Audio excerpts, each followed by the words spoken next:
Well, welcome back, friends. There's something that's been on my mind lately, and it's been coming up since I recently got married. And it's the idea that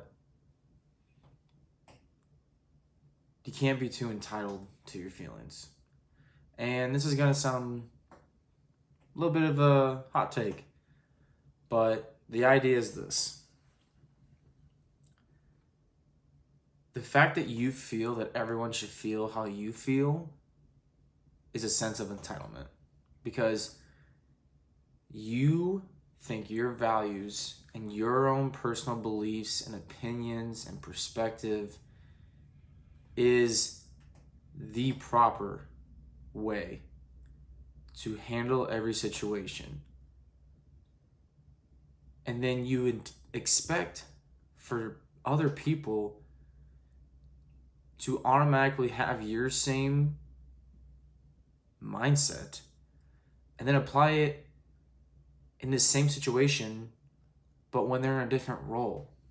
So an example is this.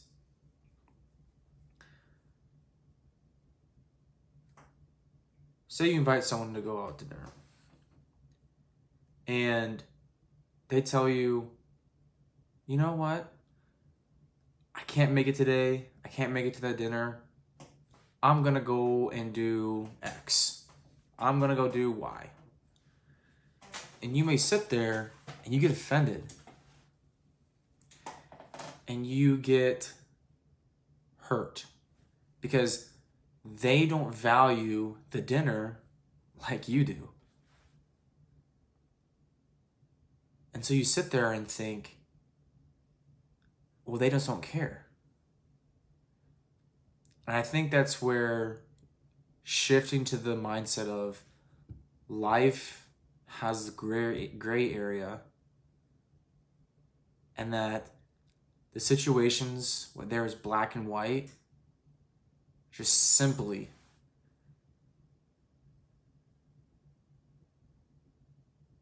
shows up very rarely in life. Because if that friend decides to go hang out with other friends besides going out to a dinner that you have valued internally but not have expressed that to them, and then they go blow and they in your mind blow you off or don't value the dinner like you do, you get hurt because they don't think like you're thinking. So you think they just don't care at all. And that's just such a horrible way of operating life. Because here's the thing. You will never be able to control what others do in life. Ever. Even as manipulative as you want to be, sooner or later, they will get wise and do something that is against what you would like. And when you're able to not only saying it out loud is one thing, and saying out loud, yeah, I understand that. But when that moment finally comes to practice this, and you do, your whole way of handling people just changes. Because a very big weight is just lifted from you. You're stripped of the entitlement to your own feelings and to others to others needing to respect and also value your own beliefs and values, but also the sense of needed control over others to make yourself feel good and validated. And so when that same friend blows you off for that dinner that you yourself are valuing, instead you say, you know what? It is what it is. Do they not care about me at all? No. Because approaching human relationships in 0 or 1 is just the wrong way of doing it. But approaching it in a way of hierarchy with the priorities is, I think, a better way of approaching it. Because here's the fact of the matter. Another example. My wife, who I've said this to her face, and she's agreed with me, I'm one person who she does not think about the most. I'm the person that she arguably may not love the most. I bet I'm second. But the person that she loves the most, I think, emotionally, is our 9-month-old son. And not to say that she doesn't love me, because I know she loves me more than anything. Except my son. But what I also kind of explained to her is that there's different kinds of love. And when you understand that too, you kind of understand that sometimes you're not always going to be number one. And there are friends that I have in my life where I'm not number one in their priorities. And I'm delusional and I'm entitled if I think I am. Because I think truly to live the best life, you're never going to be number one in anyone's mind. Even your own. And that's going to be a lot of self-help and improvement people and all this are going to look at me and say, he's a dumbass. And don't get me wrong, I am all behind bettering yourself.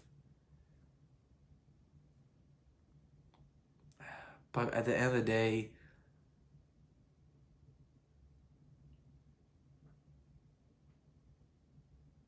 and this could be the minority may be expressing itself as the majority in my sense. But I think if you're the number one thought person in your priorities, or the number one thing in your priorities, I don't think you're going to operate properly, in my opinion. And I bet there's other people who think about themselves first. But I would argue that those who think about themselves first think about themselves first because they themselves affect others. And that's okay. Just because someone does something differently doesn't mean it's wrong. It's just a different way of doing it. And so when someone approaches you and they don't do something that you value, you have two options. Get upset, feel entitled, piss and moan, complain to your significant other that they don't care, that people are assholes, and that this world is dark and gloomy. And you can hate yourself and the world for the rest of your life, and you can keep going on that way. And you know what? That's your choice. It's not wrong. It's just different. Or you can take a little bit of your time, 5 seconds, and stop. Instead of reacting, think. Okay, clearly this person does not value what I value. They don't value being respectful to strangers. They might value I am closed off to strangers and respectful to my family only. Those that I love, those that I'm familiar with. Because when you take your expectations and you try to imprint them and put them on other people that you have no way of controlling, you're going to be let down 99.9% of the time. Just one time, you're going to run that one person who values the same thing you do, and you're going to feel so heard and so validated, and it's going to reinforce you anticipating and expecting everyone to act like that, to act like how you would act in that situation. It's the same thing that I've told my wife.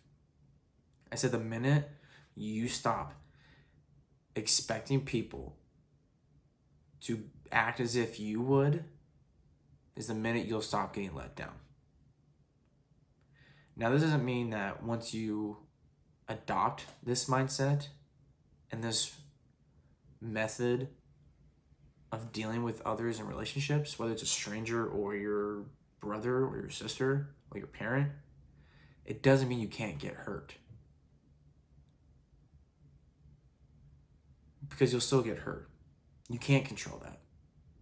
You don't get to control how you feel a split second after it happens. If you fall down a cliff, you don't get to consciously stop and think, do I want to be hurt? Do I want to feel pain right now? You don't get to decide that. That just happens. But what you do get to decide is what happens afterwards. Sure, someone blows you off. Clearly you're not as valued as you had thought you were in their lives. Cool. Get hurt, understand, and then move on. But even though the hurt still takes place, what it does allow you to do is be able to cut off the leg. And the analogy that I give my wife is like this. Say you have this disease, this virus, this flesh-eating bacteria, and it gets started at your toes, okay? The flesh-eating bacteria in this situation is the person who you are trying to apply your own values and beliefs to, expecting them to reciprocate the same things.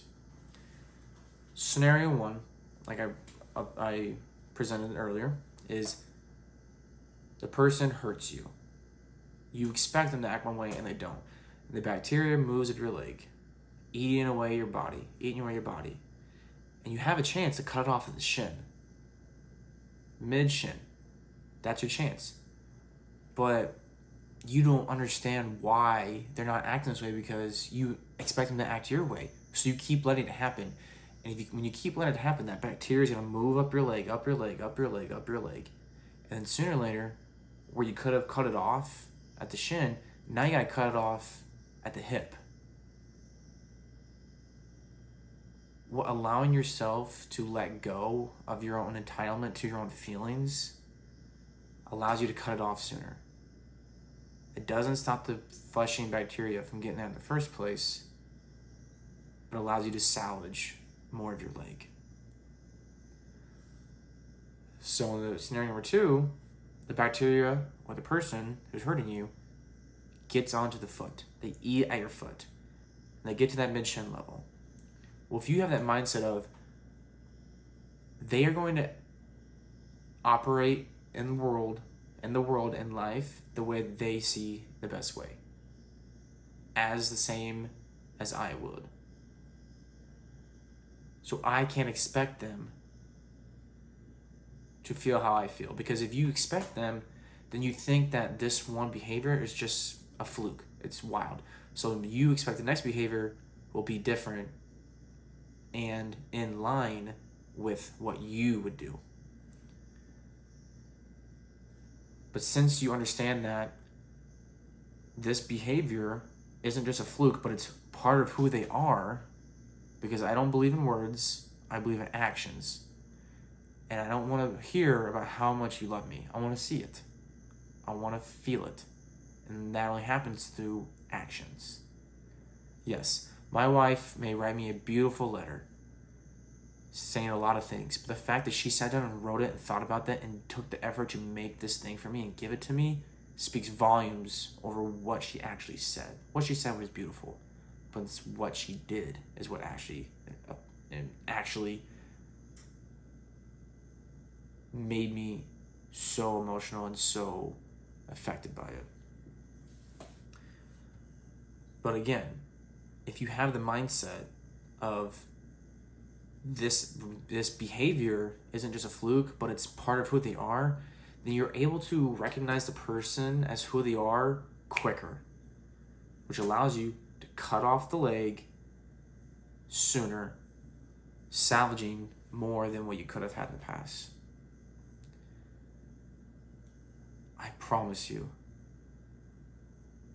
this isn't a prescription to just go through life now knowing you can never get hurt.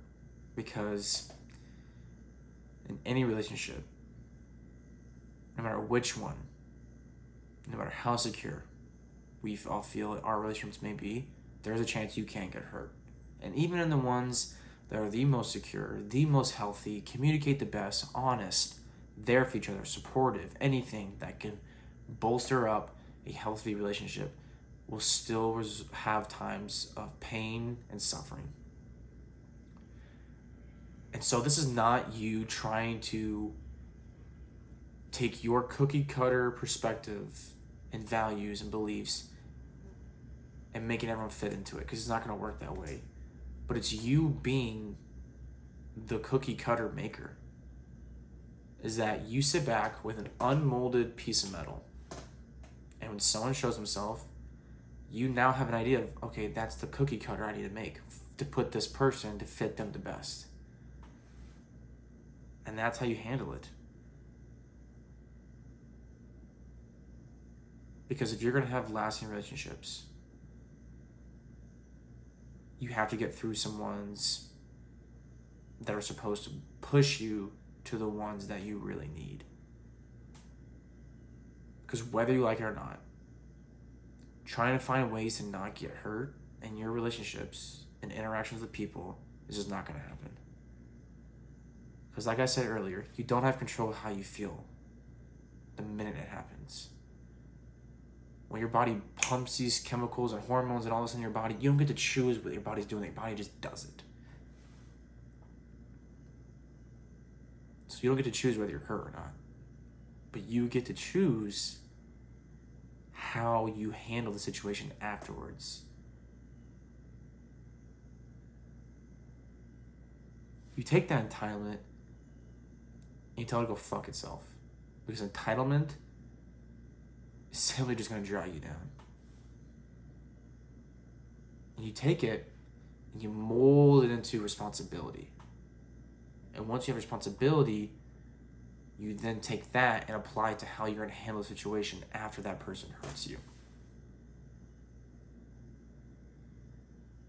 And that's the best way I have found to deal with the people that just you got to get through sometimes. And again, those people, as different as they are, they're just not meant for you, and that's okay. But hopefully this helps you handle those people in a more healthy and less entitled and emotional way. Because I feel if you act out of straight emotion and reaction, all you're going to get in the end is a huge flux of emotions and overreaction. But if you take just a little bit of thinking and brutal honesty, and you step away from your ego, from your pride, from your entitlement, which do have their places, you're able to think about the situation in the most sound, principled, and healthy way. And it takes time to get that through.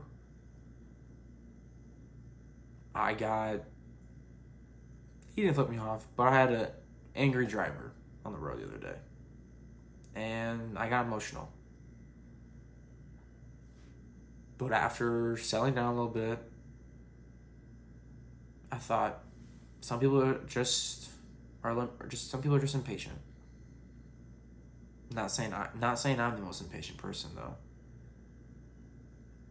But that was a moment where some of my old self kind of leaked through, of saying, fuck that guy. He's an asshole. Why can't he be respectful like I would be? Instead, I'm changing my expectations and just saying, I'm going to let him show me who he is, and that's what I'll expect out of him. Not anybody else, but him. Until he shows me differently. Because creating expectations with zero evidence just leads to letdown. Guys, I really hope this helps out. I think this has helped my life become a little bit more smoother. And and I hope as the rest of my life I can keep getting better at it. So again, thank you for watching. If you'd like to support, the Patreon link is down below. Again, it's just to show support for me. You can donate for as little as $1 a month. For the time being, it's not going to be any huge exclusive things. I know everyone wants to get something for their money, but simply at this point in my channel, I'm just looking for support. And so I'd appreciate if you go down to the link below, click the link, and then give any amount that you would like. And if you don't, just go ahead and like, subscribe, leave a comment, and I'd be happy to chat with some of you guys.